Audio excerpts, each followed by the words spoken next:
Story 1. So, I've got an acquaintance, Richard, who has always been of the I know better than you school of thought. What makes it worse is that he literally received his doctorate in physics from one of my country's top universities about 6 months ago, so he's not a dummy. The problem is that he thinks that because he's a physics genius, that means he knows better than everyone about everything. Just an example, my kids are in Montessori schools. This is a decision my wife and I reached together, and we're very happy with it. When he heard, he went on a 30-minute rantalture about how we're throwing our money away and Montessori is nonsense. When I told him that I had read and even professionally translated studies proving the opposite, and gave him some real-world examples, Bill Gates, Mark Zuckerberg, Sergey Brin, Jeff Bezos, Larry Page, etc., he still would not admit he might not be 100% correct. Not the subject of this revenge, but so you understand the person we're dealing with. Another thing that's important to note is that Richard does not have Asperger's or anything similar. We joke about this all the time, and he's been tested extensively. He's just a really smart, socially oblivious, pain in the neck. Given all of the above, I try to limit my time with him, but unfortunately, that isn't always possible. And last week we were both at the same group barbecue for a friend, Jack, who was visiting back home from overseas. I've known Jack since grade school, so we brought our families and made it more than just a long time, no see type of thing.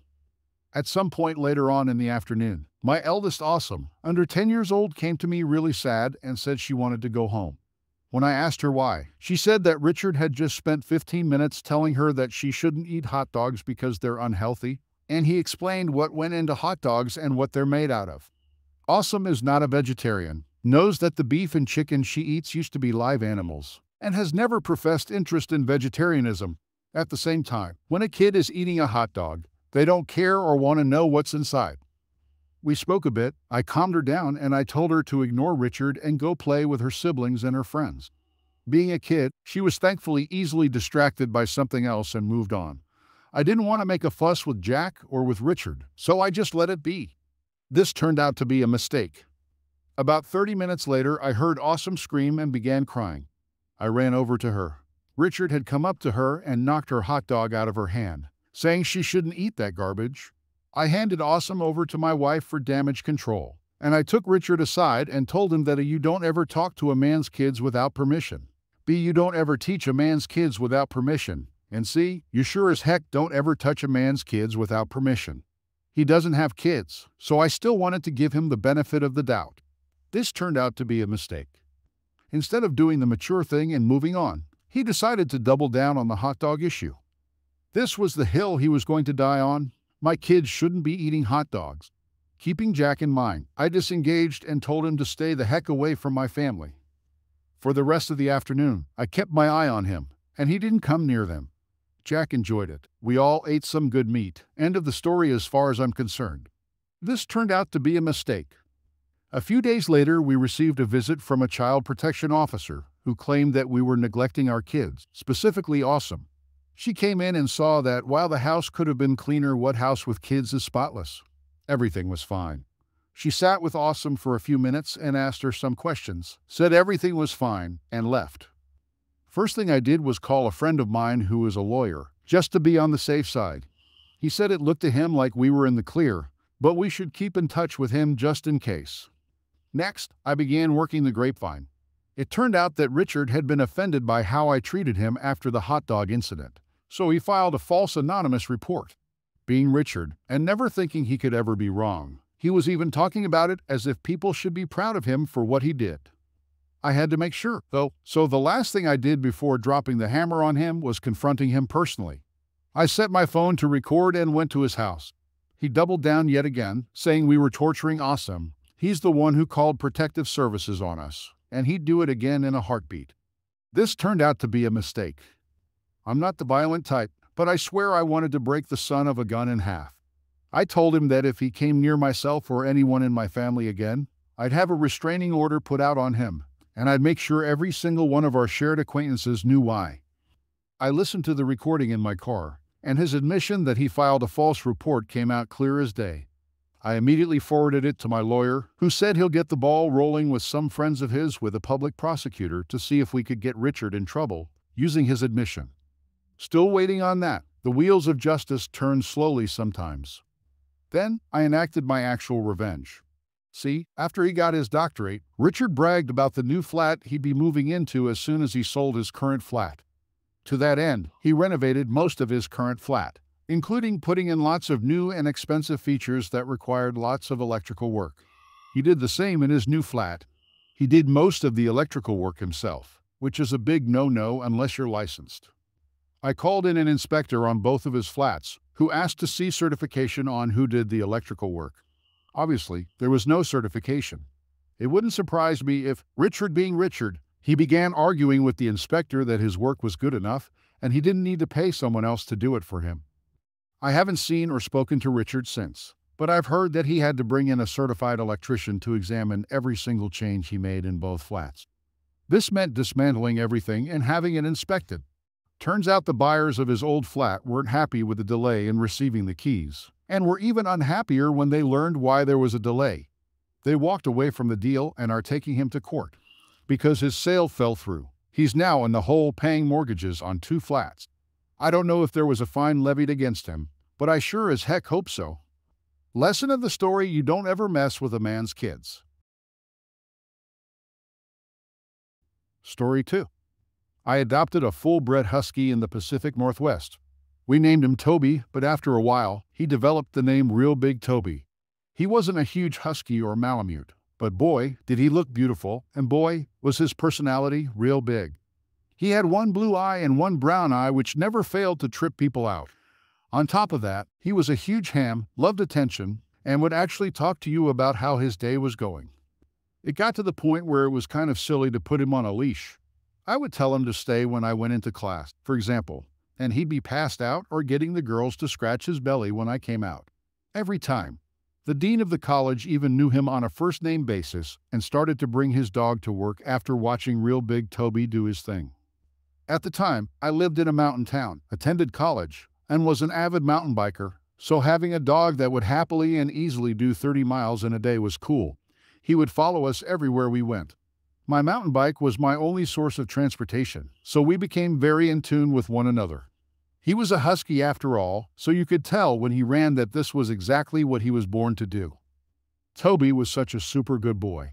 He listened, paid attention, and never left my side. He had a seat designated for him on the deck at the local coffee shop, which meant you had to walk by him and try to resist giving him a scratch if you wanted to go inside. It got to the point where just about everyone in this fairly small town got to know Toby on a first-name basis. Every once in a while on mountain bike runs, we would get separated or Toby would just get sidetracked on the way down the hill. It was such a small town that, in the few times it happened, he was back with me by the end of the day. The police all knew him from around town, the pound knew him, so if anyone called, they'd just give them my number. One day it happened again. He got lost on the way down the hill. Only this time, he didn't come back. No call. Nothing. For days. It got to the point where I started asking around town. If you've ever lived in a small town, it's hard to keep a secret. After about a week, a friend says he saw Toby and tracked the guy down and gave him my number. He never called. After searching, trying to find this guy, I finally got a breakthrough. He worked at the college. Now, I am aware of how silly people can be when they receive an animal. Toby was ripped. You could see his muscles bulging out of his fur. He didn't have an ounce of fat on him because, you guessed it, he was in excellent shape. I fed him mostly a raw diet, and what kibble he did get was the best you could buy. The first thing out of this guy's mouth was to tell me that he's keeping my dog. You don't take care of him? You don't even feed him, and he's such a good boy. He will be better off with me, he said. I became enraged. Well, like I mentioned, he worked at the school I attended. I also mentioned that the dean hammed it up with Toby on a nearly daily basis. I didn't mention I had the dean's home number, though, so a call Saturday morning resulted in Toby being returned to me later that day. This guy had the nerve to, along with Toby, bring me a 50-pound bag of the worst store brand of dog food you could buy. I bought you this so you could feed him. Rage. Come to find out, this guy was in charge of a research project for the school. It was very easy to figure out where his office was. I went to his office with a plan of returning his food and chewing him out in front of his colleagues. He wasn't at his desk, so I did the most natural thing I could possibly do. I turned the 50 pounds bag of dog food upside down on his desk, computer, and stacks of papers to the point where it formed a perfect mountain on top of his keyboard. Truly an awesome sight. Knowing loose lips sink ships, I didn't tell anyone but my close friends. The school brought misconduct charges against me. The hearing was in front of a board of other students and staff, and well, I don't know what happened to the bag of dog food. I was telling the story to a bunch of guys, and one of them asked me for the bag. That's the last I saw of it. All charges were dropped. The jerk that tried to steal real Big Toby had it much, much worse. 50 pounds of dog food on top of your research project, as it turns out, doesn't bode well with management. For reasons unknown, 2 days later, he was fired from the college. Not only did they fire him, but put a restraining order on him and had to change the locks to the building. Don't mess with real Big Toby. Story 3. This happened years ago. I had just started working as an independent electrician, and one day I received a call from a new customer. He was one of those people that flips homes in lower-income neighborhoods. I'll call him Todd, but honestly, I've forgotten what his name is. Todd asked me to meet him at a vacant house he recently bought to give him an estimate for a full rewiring job. He was 30 minutes late, so I was already unimpressed with him. Upon entering the house, which was right after a rainstorm had passed through, we found an inch of water covering the hardwood floors. There was water pouring out of small holes in the columns on the front porch. Everything was soaked. Instead of showing me around, Todd called his business partner and brother and spent the next 20 minutes cursing him for not fixing the roof. I'm standing around and listening to his man-baby rage on full display. The whole time I'm thinking there's no way I'm going to work for this guy. His fuse was way too short and his anger was out of hand.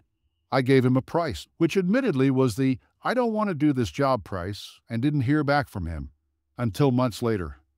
Todd called me later that year. He explained that he had found an electrician from 3 states away and had paid the electrician with ceramic tiles instead of cash. The problem now? Well, he needed an inspection from the city electrical inspector. I agreed to meet the inspector for him, which I would bill him for. I went back to the house about 20 minutes before the inspector showed up and saw numerous issues. When the inspector arrived, we walked through together.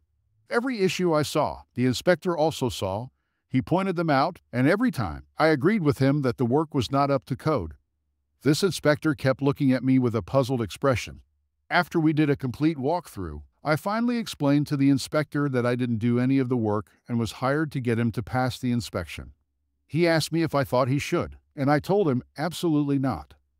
I got paid for my time. I got paid to repair all the violations, and I formed a strong relationship with that inspector, who was always lenient with me on all my future jobs. Story 4. My homeowners association recently changed the rules limiting the number of vehicles allowed in my driveway. I collect cars, all of which run, drive, and are registered and insured, and my household also has 4 licensed drivers. When I moved in, the rules stated only 1 Class C vehicle allowed per driveway. Well, that was fine by me, since Class C vehicles don't exist. Class C vehicles were not defined in the homeowners association rules either. I assume whoever wrote that rule assumed since they had a Class C license, standard cars and trucks must be Class C. So I moved in, and after stuffing 2 cars, 4 motorcycles, and my camper in my garage, I placed 5 vehicles in my driveway. The letters came. I was quickly able to deflate them after asking them for the legal definition of a Class C vehicle. No fines paid. Fast forward about a year, and the homeowners association proposed a rule change, now stating 3 vehicles per driveway maximum, since 3 is more than 1, and people lack critical thinking skills. It was passed with over 85% support. Fine. 3 vehicles it is. I did some digging and found the streets in my homeowners association were turned over to the city in an effort to avoid having to foot the maintenance bill. I'm sure, and as such, the homeowners association had no authority to stop people from parking on a public street. So I moved 2 vehicles onto my very narrow street, 1 in front of my house and 1 directly across the street in front of my neighbor's house. Now, the only vehicles that could safely drive past my home were motorcycles and the 1 guy with the smart car. It was glorious. My street is a main artery into and out of the neighborhood. Lots of U-turns and backtracking for folks to get home or to work. They are the ones who did the rest of the work for me. Complaints and calls to the Homeowners Association president resulted in another rule change vote. Now my driveway is open to any number of legally registered vehicles. It fits 9. I need more cars.